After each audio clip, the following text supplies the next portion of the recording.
நம்மளோட own brand ஹாரோஹி hills ஹலாலான முறையிலும் நபி அவர்கள் குறிப்பிட்ட ஒரு முக்கியமான முடிக்கு தேவையான மருத்துவ குணமுள்ள ஒரு பொருளை கொண்டு தயாரிக்கப்பட்டது. நாளை வாரத்தில் உங்களோட ஹேர் ஃபாலை கண்ட்ரோல் பண்ணும். இதை ஆர்டர் பண்ண வாட்ஸ்அப்ல கான்டாக்ட் பண்ணுங்க. அஸ்ஸலாமு அலைக்கும் ரஹ்மத்துல்லாஹி தஆலா பரகாத்துஹு.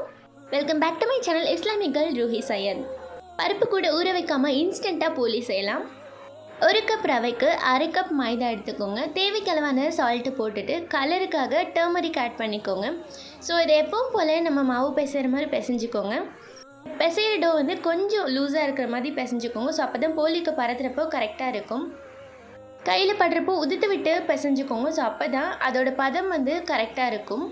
சிலரே கடைசியாக உதுத்து விடுவாங்க. ஸோ அப்படி பண்ணாமல் பிசையும் போதே எல்லாம் பிசைஞ்சிட்டு இடத்துல ஒட்டாமல் இருக்கணும். அதுதான் கரெக்டான பதம். அந்த டைம் வந்து ஒரு 2 ஸ்பூன் ஆஃப் ஆயில் போட்டுக்கோங்க. இதை நல்லா மிக்ஸ் பண்ணிவிட்டு ஒரு மணி நேரம் அப்படியே தனியாக தூக்கி வச்சுருங்க. ஸ்பூன் ஆயில் முன்னாடி ஊற்றினேன், நெக்ஸ்ட் ஸ்பூன் இப்போ ஊற்றிருக்கிறேன். ஸோ இந்த மாதிரி அரைச்ச பின்னாடி இந்த கன்சிஸ்டன்சி கரெக்டாக இருக்கும். ஸோ இப்போ ஒரு பேனில் அகரி எடுத்துக்கோங்க. வெல்லம் எடுக்கிறப்போ கல் இருக்கான்னு செக் பண்ணிக்கோங்க. இதில் 3 டீஸ்பூன் தண்ணி ஊற்றுறேன், இந்த வெல்லம் உருகிறதுக்காக. வெல்லம் நல்லா குக் ஆகிறப்போ அதுவே மெல்ட் ஆகிடும். ஸோ இந்த டைம் அது மெல்ட் ஆகி வரப்போ நீங்கள் ஒரு வடிகட்டி எடுத்து வடிகட்டினாலும் வடிகட்டிக்கோங்க. பிகாஸ் என்கிட்ட வந்து இந்த வெல்லத்தை வந்து நான் நல்லா பார்த்துட்டேன், கல் எதுவும் இல்லை. ஸோ அதனால் நான் அப்படியே போட்டுடுறேன். நம்ம கடையில் வெல்லம் வாங்கும் போதே பார்த்து வாங்குங்க. இந்த வெல்லம் நல்லா உருகின பின்னாடி நம்ம கிரைண்ட் பண்ணி வச்சுருக்க இந்த கோகோனட்டை ஆட் பண்ண போகிறோம். எல்லா போலியிலுமே வந்து பருப்பு போடுவோம். பருப்பு ஊற வச்சு பண்ணுறதுக்கு டைம் இல்லாதவங்க இந்த மாதிரி பண்ணிக்கலாம்னு சொல்லிட்டு தான் ஈஸியான மெத்தட் பார்த்துட்ருக்கோம். இப்போது இது பண்ணுறதுக்கு ரொம்ப நேரம்லாம் தேவைப்படாது. ஒரு 10 to 15 மினிட்ஸ்க்குள்ளேயே முடிச்சிடலாம். ஒரு வேளை பருப்பு போட்டு பண்ண போகிறோம் அப்படின்னா அது ஊற வைக்கிறதுக்கு தனி டைம் எடுக்கும். இதுக்கு மேலே கொஞ்சம் ஏலக்காய் பவுடர் போட்டுக்கிறேன். கீ 1 டீஸ்பூன் போட்டுக்கிறேன். கீ 1 டீஸ்பூன் கிடையாது, 2 டீஸ்பூன் கூட போட்டுக்கலாம். நம்ம டேஸ்ட்டுக்கு ஏற்ற மாதிரி தான். நீங்கள் எந்த மாதிரி கீ ஆட் பண்ணுவீங்களோ அந்த அளவுக்கு போட்டுக்கோங்க.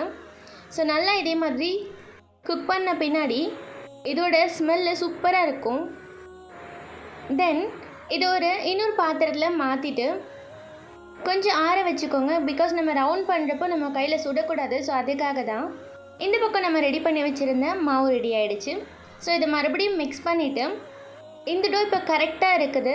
ஸோ இதில் நம்ம போலி பண்ணுறதுக்கு குட்டி குட்டி ரவுண்ட் சைஸ் ஆஃப் பால்ஸாக வந்து பிரித்து எடுத்துக்கலாம்.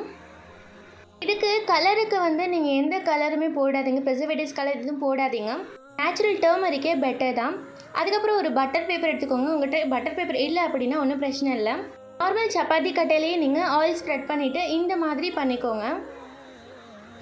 ஸோ அதுக்கப்புறம் நம்ம ரெடி பண்ணி வச்சுருக்க மிக்சரை சூடு ஆறின பின்னாடி நம்ம கைக்கு சூடு பொறுக்கிற அளவுக்கு வந்த பின்னாடி இந்த மாதிரி பால் ஷேப்புக்கு கொண்டு வந்துட்டு சென்டர் ஆஃப் த மாவில் போட்டுட்டு எட்ஜஸை வந்து இந்த மாதிரி மேலே ஃபோல்ட் பண்ணி விடுங்க.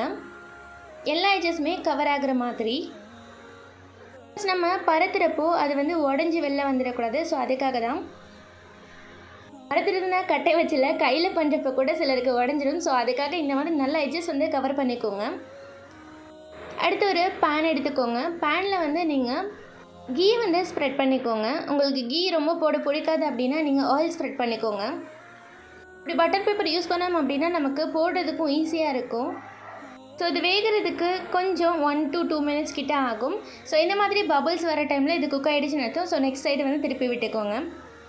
அதே மாதிரி இந்த பக்கம் 1 to 2 மினிட்ஸ் ஆகும்.